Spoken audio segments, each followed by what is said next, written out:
Not the kind of thing I get in every day. This is what I believe to be a 1967 Greeves Challenger MX5. So the frame number classifies it as an MX5, which I believe was made in 67, and I think in 68 it was an MX4. Don't know why they were going backwards in the numbers, but there you go.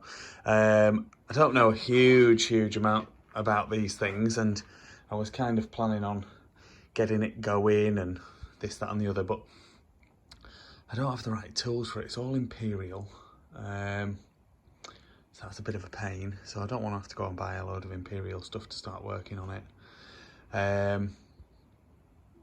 So yeah, that's one thing. And then also, I'm sure that whoever buys this thing is going to want to do the work to it themselves.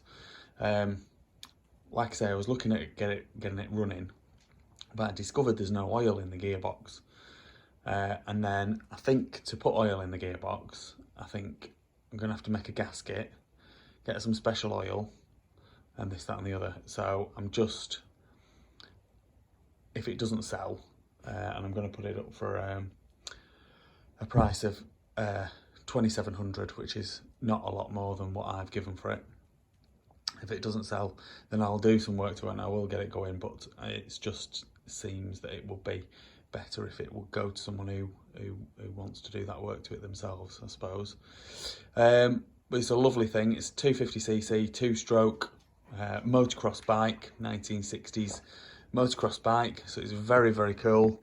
It turns over, it's got compression, it sparks, it selects the gears, and it's a beautiful thing. It could just do with going through, sorting out, and a few bits and pieces of tidying up, really. Anyway, we'll have a closer look. So one thing that's nice about this bike is it's like it's a pre-unit design. So it's a two-stroke pre-unit design. So the gearbox is separate from the combustion part of the bike. You can see it's a completely separate unit. So this is the gearbox, and then you've got the crankcase there. This is the I was going to say the stator. It's not a stator, it's points. And then it's also got, so it's got a gearbox, and then it's got this separate primary drive, which basically links the two units together, and outputs the power to the chain in the back wheel. It's a very cool and old-fashioned way of doing it, but it's nice, you know. It's got the frame number on there, stamped made in England on it very proudly, and this beautiful frame arrangement looks to be to have been well engineered.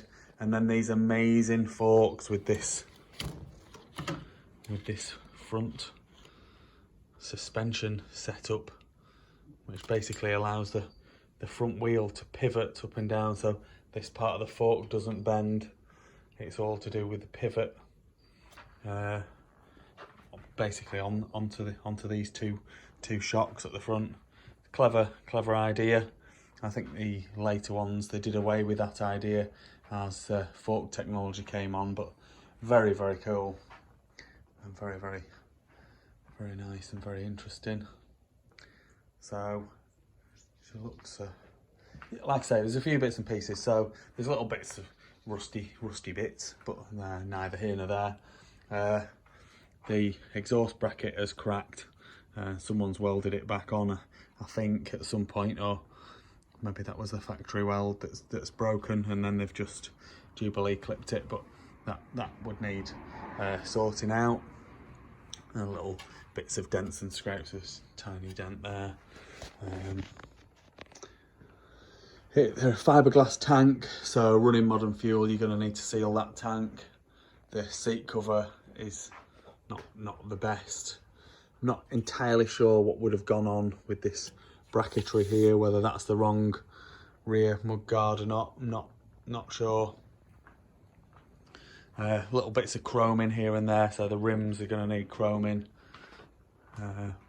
Don't need to worry about the chroming of the forks, but obviously you need to be checking out the shocks that live on the front. It looks like they're the same shock.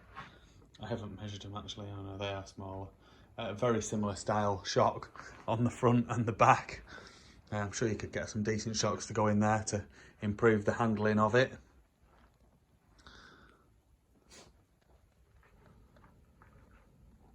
But she's nice, isn't she? She's a really, really nice thing. The airbox, which is fiberglass as well, is going to need a bit of repairs, so people can repair these things, or whether you'd be looking out for a replacement or getting someone to manufacture a new one out of fiberglass, or maybe you could manufacture it yourself if you're skilled in that way. So yeah, I mean the primary drive cover, you can see there's no gasket on there as well, so it's going to need a gasket on there. There's a screw missing out of that. I'm sure there's no oil in there, so it's just, you know, bits and pieces like that need sorting out. Obviously fresh cables it's going to need, and all the bits and pieces. I mean, it'd be a great scrambles bike, to be honest. It'd be fantastic, and I bet it sounds amazing. I love these old things. It's just a bit of a shame that I haven't got the gear to get it running myself, but there we go. It's one for you guys to do. We'll get the gearbox check done, so I can show you. I'll just show you it turning over. It is got very good compression. This demonstration of the spark never works quite as well as we'd like it to, so we'll miss that opportunity and we'll just get on with the gearbox check. There's no oil in it, so some of these gearbox changes are a little bit clunky. I'm sure that would be massively improved with oil. And it's an old style, so the gear selector is on the right hand side, and it's up for first. So there we go, we're in first, and then down for second,